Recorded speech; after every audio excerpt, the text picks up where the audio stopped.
जय माँ इंद्राक्षी जय अम्बे। इंद्राक्षी धाम में दर्शकों आप सभी का हम हार्दिक स्वागत करते हैं। आज के दिन जिन जातकों का जन्म दिवस है, मैरिज एनिवर्सरी है, उन सभी को हमारी तरफ से बहुत बहुत शुभकामनाएं। नवग्रहों में प्रयुक्त होने वाली समिधाएं, लकड़ियाँ कौन कौन सी होती हैं? कई बार हम नवग्रहों के जप करते हैं, बीजात्मक मंत्र पढ़ते हैं, नवग्रहों के पुराणोक्त मंत्र पढ़ते हैं, लेकिन हम हवन जब करते हैं तो हम कोई भी समिधा उसमें प्रयोग ले लेते हैं। समिधा मतलब यज्ञ करने की जो लकड़ी होती है उसे समिधा कहा जाता है। अब किस यज्ञ के लिए या यूं कहें किस ग्रह के लिए कौन सी समिधा प्रयोग में ली जाती है? अब जैसे आपका मन कर गया कि आपने मंगल ग्रह का जाप करना है, तो मंगल ग्रह के जप में कौन सी समिधा लेंगे? बुध ग्रह का करना है तो कौन सी समिधा लेंगे? सूर्य का करना है तो कौन सी समिधा लेंगे? अलग अलग हम आपको सारी समिधाएं आज के इस अंक में लिखवाने वाले हैं। छोटा सा अंक है, ध्यान से सुनिएगा और देखिएगा। आज का पंचांग देखें, 15 दिसंबर सन 2024, दिन रविवार, संवत 2081, मार्ग शीर्ष का महीना, शुक्ल पक्ष, आज पूर्णिमा है, नक्षत्र मृगशिरा, राहु काल 4:30 से 6, दिशा शूल पश्चिम दिशा।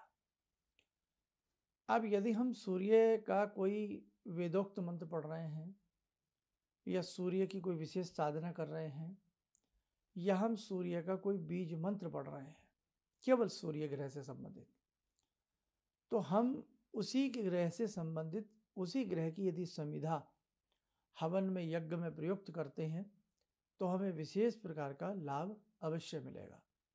आप में से बहुत लोग बीज मंत्रों को जरूर पढ़ते हैं। बहुत लोग ऐसे हैं कि सोमवार आया तो चंद्र का बीज मंत्र, मंगल आया तो मंगल का बीज मंत्र, इस प्रकार से भी अनेक लोगों ने अपना रूटीन बनाया हुआ है। तब आप मंगलवार के दिन यदि आप प्रतिदिन अलग अलग ग्रहों का जप करते हैं तो जिस दिन जो ग्रह आए उसका सूक्ष्म तरीके से हवन भी कर सकते हैं। सोने पे सुहागा। अपनी नॉलेज के लिए, जानकारी के लिए इस लिस्ट को आप अपनी कॉपी पे लिख लीजिएगा, आपके भविष्य में काम जरूर आएगी। तो आइए अब देर न करते हुए हम सबसे पहले सूर्य चंद्र की सारी समिधाएं आपको नोट करा देते हैं। नोट करें, नवग्रह हेतु विशेष समिधाएं। यदि हम सूर्य से संबंधित यज्ञ कर रहे हैं, सूर्य का बीज मंत्र या कोई भी मंत्र, तो सूर्य में हमें मदार, आँख के पेड़ की समिधाएं लेनी चाहिए।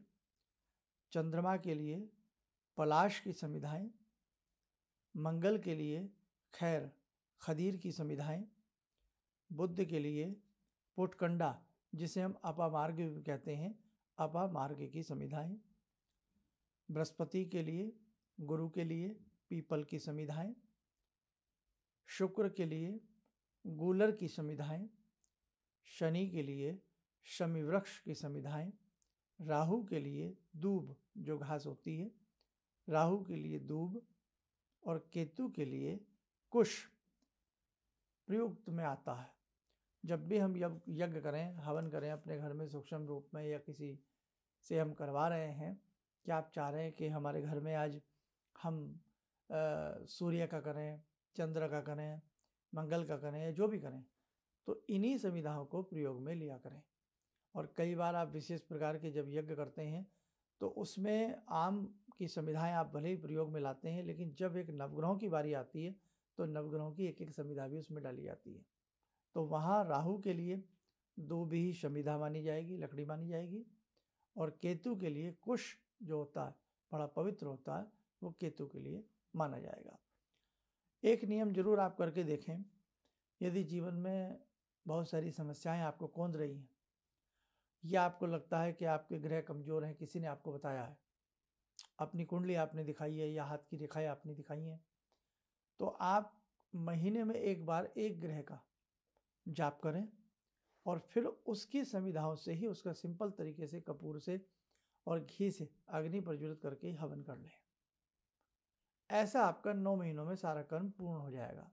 विशेष तौर से हमारे 7 ग्रह होते हैं, राहु और केतु हमारे छाया ग्रह होते हैं। तो आप ऐसा करिएगा, आपको बहुत अच्छा लाभ मिलेगा। मंगल की अनेक प्रकार की साधनाएं, बीज मंत्र की साधनाएं हम आपको समय समय पर बताते हैं। तब खदीर की समिधाएं आपको प्रयुक्त में लानी पड़ेंगी, खैर की समिधाएं। और यदि कोई भी कॉमन यज्ञ कर रहे हैं किसी भी कॉमन मंत्र से, तो फिर आप वहाँ कोई भी समिधा मीठे वृक्ष की, आम के पेड़ की, बेर के पेड़ की कोई भी मीठी समिधा आप प्रयुक्त में ला सकते हैं। ठीक है, तो आप करिएगा, आपके ऊपर ईश्वर की कृपा रहेगी और आपको विशेष लाभ मिलेगा। आइए जुड़ते हैं आज की ध्यान साधना से। आज की ध्यान साधना में हम ध्यान करते हैं जगत जननी मंगल करनी का। हे भगवती, समस्त साधकों का आप कल्याण करें। ॐ सिन्दूरारुण विग्रहां त्रिनयनां माणिक्यमूलस्फुरात् स्तारानायकशेखरं स्मितमुखी वापेन वक्षोरुवां पाणिभ्यामलपूर्णरत्नचषकां रत्नोत्परां बिभ्रति सौम्यां रत्नघटस्थरक्तचरणां ध्यायेत् परां अम्बिकां खड्गं चक्रगदेषु चापपरिगान् शूलम्बुशुण्डिं शिरा शङ्खं संदधतीं करे स्त्रीनयनां सर्वाङ्गभूषावृताम् नीलासमद्युतिमास्य पाददशकां सेवे महाकालिकां यामास्तो स्वपितैहरो कमलजो हन्तुं मधुं कैटवं विद्युद्दामसमप्रभां मृगपते स्कन्दस्थितां भीषणां कन्या विहकरवालखेट विलसा धस्ताविरासेवितां हस्ते चक्रगदाशिखेट विशिखां चापं गुणं तर्जनीं विप्राणामलिलात्मिकां शशिधरां दुर्गां त्रिनेत्रां भजे। कवच बना लें, ध्यान करें, भगवती का सुवासीस हम सबके ऊपर बरस रहा है।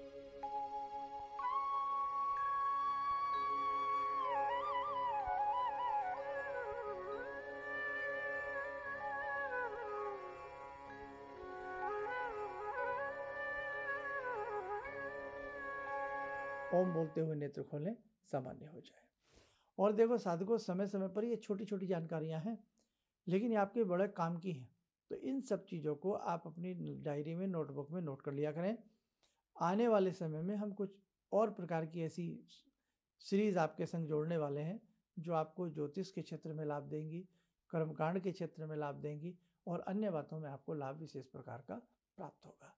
चलिए, आप सब लोग सुखी रहें, स्वस्थ रहें। इन्हीं शुभकामनाओं के साथ हम अपनी वाणी को विराम देते हैं। जय जय अम्बे।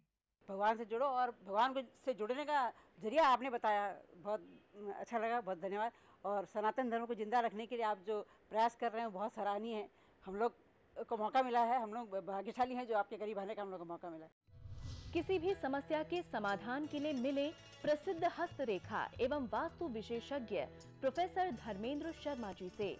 नोट: शिविर में भाग लेने हेतु एवं व्यक्तिगत रूप से मिलने के लिए कॉल करने का समय सुबह 10 बजे से शाम 6 बजे तक।